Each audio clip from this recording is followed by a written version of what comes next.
여기에 선생님이 시험에 그동안 나왔던 여러 직업의 어휘들을 넣었는데 여러분이 이 중에 얼마나 알고 있을지 잘 모르겠어요. 인물의 직업 유추하기는 다른 통합 문제, 하나를 듣고 두 개를 푸는 문제보다 좀 어려워요. 여러분이 단어를 알면 되게 쉽고요. 단어를 외우지 않으면 되게 어려워지는 거죠. 원래 공부를 많이 하면 쉽고 안 하면 어렵고 뭐 그런 거죠. 그런데 답을 고르기 쉽다고 선생님이 써놓은 이유는 어떤 단어 몇 개만 듣고 힌트를 얻고 선택하기에는 좋아서 그런 거예요. 자, 자주 출제되는 직업 관련 단어를 좀 볼게요. 가정 문제 상담가. 그러면 우리 가정에 이런 문제가 있는데 이럴 때는 이런 것에 찾아가서 이야기를 나눠보면 가정생활에 도움이 많이 되겠습니다. 의사 선생님과 비슷한 느낌인데 뭐 병을 치료하다 이런 건 아니고 이야기를 나누고 마음을 들어주고 위로한다. 그러면 이런 게 답이 될 가능성이 높죠. 언어치료사, 말을 잘 못하는 사람들은 이렇게 연습하면 말을 잘할 수 있다. 이런 설명이 나올 때. 건축설계사, 집을 짓거나 건물을 만드는 얘기 나오면 이쪽으로 가면 되죠. 인테리어 디자이너, 집을 고칠 때는 이런 점을 주의하시면 됩니다. 나오면 요거고. 경제 전문가, 일반 시민, 교육 전문가 등등등 나와요. 교육 전문가가 나오면 요즘 부모들이 교육할 때 이런 모습들이 있는데 우리가 이런 교육이 옳은지를 한번 생각해 봐야 될 것입니다. 그럼 뭐가 나오는 거예요? 교육 전문가가 나오는 거죠. 근데 교육이라는 단어가 그대로 나오지 않고 무엇을 가르치다, 무엇을 배우다 관련된 단어들이 나올 수도 있습니다. 전시회 기획자, 여기에 어떤 그림, 어떤 유물, 어떤 문화재, 어떻게 노는 것이 좋을까요? 상담하고 이야기하고 언제부터 언제까지 전시회를 열 겁니다. 계획하는 내용이 나오면 될 거고요. 나무조각가, 요거 이제 시험 때 나왔을 때 좀 어려웠던 문제였고요. 전통 공예가, 무언가를 만드는 게 나오고 이건 굉장히 가치가 있습니다. 몇 세기에 만든 무엇으로 등등등 나오고 옛날의 전통을 이어가는 누구누구 선생님께서 이런 거 나오면 약간 옛날 물건들 이야기 나오는 거예요. 뉴스 진행자, 전통 그릇 제작자. 그릇이면 아마 이런 음식을 먹을 때 이렇게 쓸 수 있고 이 그릇은 음식을 따뜻하게 오랫동안 먹기에 좋습니다. 이런 설명 등등이 나올 거예요. 동양화가, 그림 그리는 거 나오고 전통 문화학자, 옛날에 우리나라에 이런 문화가 있었습니다. 현대와는 이런 것이 조금 달라졌죠. 이런 대화 나올 거예요. 방송 프로그램 진행자, 뉴스 진행자. 여러분이 딱 말투 들으면 이건 방송을 진행하는 거다. 뉴스에서 소식을 알려주는 것이다. 구분하는 것이 쉬워요. 정부 관계자. 정부 관계자가 나오면 무슨 얘기 할까요? 정부 관계자가 나와서 그릇이나 조각 이야기 할겠어요? 아니에요. 정부 관계자가 나오면 아마 내년부터 올해부터 이런 일들을 정부에서 할 겁니다. 무엇이 바뀔 겁니다. 정부에서 결정한 사항을 백성들, 옛날의 백성, 전통에 만약에 임금 이런 거 나오면 이제 백성이 나오고 우리의 현대라고 하면 시민, 국민들에게 설명하는 내용들이 나올 수 있어요. 백자 연구가, 백자 뭔지 아세요? 도자기 중에 하얀색으로 되어 있는 걸 이야기해요. 도자기를 잘 모른다. 지금 빨리 찾아보세요. 도자기. 시험 때 이미지 그림으로 듣기에도 예전에 나온 적이 있고 다른 데에서도 가끔 나올 때가 있어요. 그러니까 잘 봐두고 진로 상담가, 진로. 앞으로 나아가는 거예요. 내가 대학교를 졸업하고 어떤 일을 할지 아니면 고등학교를 졸업하고 대학교에 어떤 학과에 갈지 상담해 주는 거 진로 상담가. 생활 설계사. 요즘 카드를 너무 많이 쓰는 것 같아요. 월급이 나를 스쳐가요. 월급이 왔다가 그냥 안녕하고 가요. 그럼 이제 누군가가 얘기해 주는 거죠. 이런 식으로 돈을 분리해 놓고 이 정도 돈은 은행에 저축해 두시는 것이 좋겠습니다. 그럼 생활 전문가 아니면 경제 전문가 이런 사람들이 나올 거고요. 한식 요리 전문가, 음식 만드는 얘기 나오겠죠. 이런 직업들이 예전에 나왔어요. 여러분이 들을 때는 처음부터 끝까지 모든 거를 듣고 하나를 설명하는 것보다는 한두 개의 중요한 단어, 포인트가 되는 핵심 단어를 듣고 직업을 골라주는 것이 필요해요. 근데 여러분이 보는 것처럼 가정, 문제, 상담가, 언어, 치료사 지금 여기에 나와 있는 단어가요. 그릇, 요거랑 요거랑이 아니라 요거 하나 빼고 그리고 이거 영어 빼고 모두 다 한자어예요. 한국어 고유어로 되어 있는 것이 아니라 다 한자어예요. 즉 여러분이 1급, 2급, 3급 때 배웠던 좀 뭐뭐다, 좀 풀어져 있는 한국어 고유어로 되어 있는 것이 어려운 한자어로 업그레이드 되어 있는 상태예요. 한자어를 모르면 이 문제를 풀 수가 없어요. 그래서 한자어를 공부하면 답을 고르기가 쉬워질 거예요. 한자어 공부하고 직업 관련 문제를 잘 맞춰보도록 합시다. 근데 만약에 이 문제가 나올 때 어떤 직업인지 맞추고 위의 내용과 같은 것은 이렇게 나왔어요. 그런데 나는 한자가 좀 자신이 없다. 잘 풀 수 없을 것 같다 생각이 들면 직업을 빨리 찍고 위의 내용과 같은 것 같지 않은 것을 고르세요. 두 개 다 하기가 어려우면 하나를 선택하면 그것도 방법이 될 수 있어요. 자, 다음 기술 보겠습니다. 주제 파악하기. 여러분, 주제를 잘 파악해야 돼요.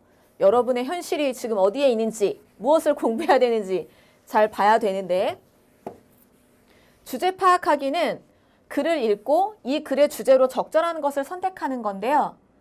단독 문제, 하나 듣고 하나 푸는 문제에서는 중심 생각이 무엇인지를 물어보는 걸로 나와요. 네, 하나를 듣고 두 개의 문제를 풀 때는 주제가 무엇인지를 물어봐요.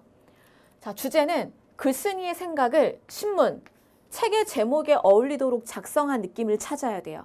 중심 생각은 누구는 뭐뭐 하고 있습니다. 이런 정도의 문장이거든요. 그런데 주제는 누구의 뭐뭐뭐. 명사 형태로 끝나는 것이 일반적이에요. 여러분이 좀 딱딱해 보이는 글 느낌, 책 제목, 그런 느낌 중에 생각이 맞는 것을 골라야 합니다. 주제가 되는 문장을 읽으면 이 글에서 무엇을 전달하려고 하는지 잘 파악할 수 있는데 이 유형의 문제에 나오는 주제는 굉장히 다양해요.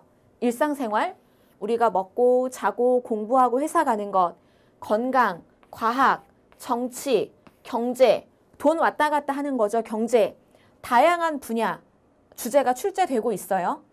여러분이 특히 이 문제를 풀 때는 최근 가까운 시간에 한국의 뉴스, 텔레비전에서 많이 이야기되었던 것을 생각하면 문제를 풀 때 조금 도움이 될 수 있어요. 많은 사람이 관심을 가지고 있는 것이 시험 때에도 많이 나오기 때문이에요. 예를 들어서 한국에서 한참 1만 시간의 법칙이라는 것이 유행을 한 적이 있어요. 어떤 일을 내가 잘하고 싶다면 1만 시간 정도를 투자해서 사용해서 시간을 써서 노력하면 잘할 수 있다. 이런 거였어요. 예를 들어서 여러분이 한국어 6급을 받고 싶다. 그러면 한국어 공부를 1만 시간 정도 하면 된다. 이런 게 이제 많이 유행했거든요. 책도 많이 나오고. 그래서 토픽 시험에 아니면 한국어랑 관련된 다른 시험, 한국인이 보는 한국어 시험에 이런 것들이 많이 나왔어요. 우리 토픽에는 어떤 주제가 출제가 된 적이 있는지 다음 페이지에서 같이 확인합니다. 오, 여러분이 아는 단어 많이 있었으면 좋겠어요. 여기 어려운 단어는 그렇게 많지는 않은데 병에 좀 어려운 단어, 질환. 통신 기술의 한계, 어디까지, 더는 안 돼요. 이런 거 한계가 있어요 할 때. 결과보다 과정이 중요한 이유. 이거 왜 나와요? 요즘 우리가 교육하는 방법이 결과 중심이 아니라 과정 중심이기 때문에 그래요. 그냥 남의 거 베끼고 사진 찍어서 본 거 그대로 쓰고 남의 거 표절하고 이러면 안 된다는 게 요즘 문화잖아요. 맞죠? 그런데 선생님이 어릴 때, 선생님이 중학교, 고등학교 공부할 때에는 과정이 중요하지 않았어요. 우리나라의 문화가. 그런데 지금 한국은 결과보다 과정이 중요한 교육의 방법으로 이동했기 때문에 이런 게 시험에 나오는 거예요. 지도에 반영된 정치적인 의도, 이 지도는 맵 얘기하는 거예요. 이거 어디에 있어요? 우리가 종이 보고 찾아가는 거, 내비게이션 보고 찾아가는 지도 말하는 거예요. 도시의 환경 문제 왜 나와요? 도시고 환경 문제가 심각해지니까. 지금이 조선시대예요. 뭐 옛날이에요. 공장이 없고 미세먼지 없을 때예요. 그러면 저런 문제 안 나와요. 첫인상과 외모의 관계, 미래학자가 갖춰야 할 조건, 이거 왜 나와요? 미래학자가 유행하니까. 최근에 뭐예요? 너무 사회 속도가 변화가 빨라요. 그래서 미래에 어느 때에 어떤 일이 일어날지 예상하는 것을 공부하는 사람이 많아지고 있는 거죠. 첫인상을 평가하는 기준, 첫인상이 중요한 이유, 짠 나왔어요. 그럼 이런 건 뭐예요? 누군가가 심리적인 연구한 거예요. 뭐 어느 대학교 교수가 누구한테 물어봤는데 첫인상이 면접을 할 때 아니면 사람을 만날 때 영향을 많이 주더라 라는 결과가 나왔다. 이런 게 이제 신문에 많이 나오고 뉴스에 많이 나오면 인터넷에 많이 나오면 시험 때도 등장하는 거예요. 상상력의 학문으로서의 미래학 이런 건 이제 한 번 나왔지만 두 번은 좀 나오기 힘든 주제고 치아를 잘 관리하는 방법 2. 이를 잘 관리하는 방법. 우리 일상생활과 많이 관련이 있는 거죠. 시골 생활을 시작한 이유 왜 나와요? 요즘에 도시에서 시골로 간 사람이 있으니까. 여기 전체적으로 뭐예요? 최근에 한국 안에서 그 여러분 나라에서도 일어나는 일들이 시험 때 나오는 거예요. 현대사회의 통신기술의 한계. 선생님이 이제 해외여행 나가보면 통신기술의 한계가 느껴지죠. 한국에서는 전화 다 되고 카톡 다 되고 다 되는데 어느 순간 어디에 가면 통신이 안 돼요. 전화가 안 돼요. 그러면 사람들이 굉장히 불편해지죠. 이런 이야기들이 나오는 거고 실패가 가져오는 긍정적인 변화. 그럼 뭐예요? 옛날에는 실패는 나쁜 거야. 무조건 성공만 해야지 이랬다가 아닙니다. 실패는 성공의 어머니라고 합니다. 이런 실패를 겪은 유명한 학자가 있는데 이 사람이 이렇게 성공을 했어요. 이런 내용이 나오겠죠. 현대인의 심리 질환 해결책. 왜 나옵니까? 현대인이 심리적으로 질환이 많습니다. 스트레스도 많고 걱정도 많고 잠도 잘 못 자고 이런 문제 많아요. 그러면 이런 걸 어떻게 해결할까? 이야기가 나오면 되는 거예요. 오케이? 자, 마지막. 오늘 우리가 볼 6번째 기술은 담화 앞의 내용 유추하기예요. 가장 어려운 문제고 여러분이 포기하기 쉬운 문제이기도 하고요. 여러분 중에 3급, 4급 정도의 친구들이 있다면 이 문제를 맞추는 것에는 많은 노력이 필요해요. 공부를 열심히 하면 되겠죠? 담화 앞의 내용 유추하기는 듣기 내용이 있어요. 나오는데 이 바로 앞에 무슨 내용이 나왔을지 안 들었지만 유추하는 거예요. 추측하는 거예요. 아마 뭐뭐 말했을 거예요. 아마 앞에 이런 내용이 있었을 것 같아요. 이런 걸 고르면 돼요. 첫 문장에 어떤 내용을 전달하고 있는지를 잘 파악해야 여기에 있는 게 무엇인지를 찾을 수가 있어요. 첫 문장이 앞의 내용과 원인과 결과 관계인지 아니면 반대의 의미를 나타내는 건지 확인해야 하기 때문인데 우리가 이걸 확인하는 쉬운 방법이 있어요. 여기 앞에 오는 단어를 잘 보는 거예요. 자, 여기에 그러나 단어가 왔어요. 그러면 A와 B는 같은 의미예요? 반대의 의미예요? 여기에 그러나가 있으면 반대예요. 그럼 여기에 어떤 얘기가 나왔어요. 그리고 정답으로 앞에 있는 걸 고르라고 했어요. 그러면 여기에 있는 내용을 반대로 선택하면 돼요. 맞죠? 그리고 여기에 이게 있어요. 그리고 나오고 B가 왔어요. 그러면 B와 관련이 있는 앞에 해야 되는 행동. 이게 앞에 나올 가능성이 높은 거예요. 이런 식으로 여러분이 찾으면 되는 거예요. 그래서가 나오면 원인과 결과니까 뒤에 나와 있는 결과의 원인, 이유, 까닭이 된 것을 찾으면 돼요. 알겠죠? 자, 요거는 우리가 문장에 나와 있는 예시문 하나 보고 마무리를 해볼 거예요. 그렇게 엄청난 양의 물이 패스트푸드를 만드는데 소비된다니 참 불합리하다는 생각이 드는데요. 그러면 이런 부분이 물 부족 현상의 주된 원인이 될 수도 있는 건가요? 첫 문장에 아쉽게도 그러나 그리고 그래서 하지만이 없어요. 그런데 여기에 그렇게 엄청난 양의 물이 패스트푸드를 만드는데 소비된다니 소비된다고 하니? 라고 말했어요. 그럼 이 앞에 무슨 내용이 와요? 패스트푸드를 만들 때 물이 어느 정도 많이 필요한지 굉장히 많은 양의 물이 필요한 사실에 대한 이야기들이 앞에 나오겠죠. 햄버거 하나 만들 때 여러분 물이 몇백 리터 정도가 필요해요. 햄버거 만드는 빵 만들 때 밀, 곡식이 필요하죠. 가루 만드는 거, 빵 만드는 거.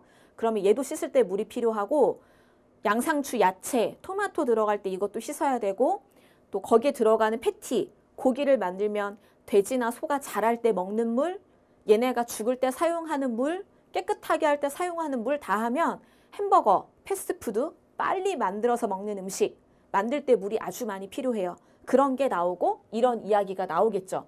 그리고 이 뒤에 물 부족 현상이 있다면 어떻게 해결하면 좋을까요? 내용이 이어질 수도 있는 거예요. 그리고 중심 생각이나 주제로 물 부족의 해결 방법으로 음식을 남기지 않고 먹는 거라든지 패스트푸드의 섭취를 줄인다든지 이런 내용들이 나와주면 되는 거예요. 알 수 있습니까? 자, 여기까지 듣기의 내용과 기술을 정리해 봤어요. 우리 다음 시간에는 이제 듣기 다음에 나오는 것이 쓰기잖아요. 쓰기의 기술에 대한 이야기를 같이 나눠볼 거예요. 듣기보다는 사실 쓰기를 어려워하는 친구들이 더 많을 텐데요. 우리 다음 시간에 어려운 쓰기를 어떻게 조금이라도 쉽게 할 수 있을까 같이 이야기를 나눠보도록 하겠습니다. 수고 많았습니다. 다음 시간에 만날게요.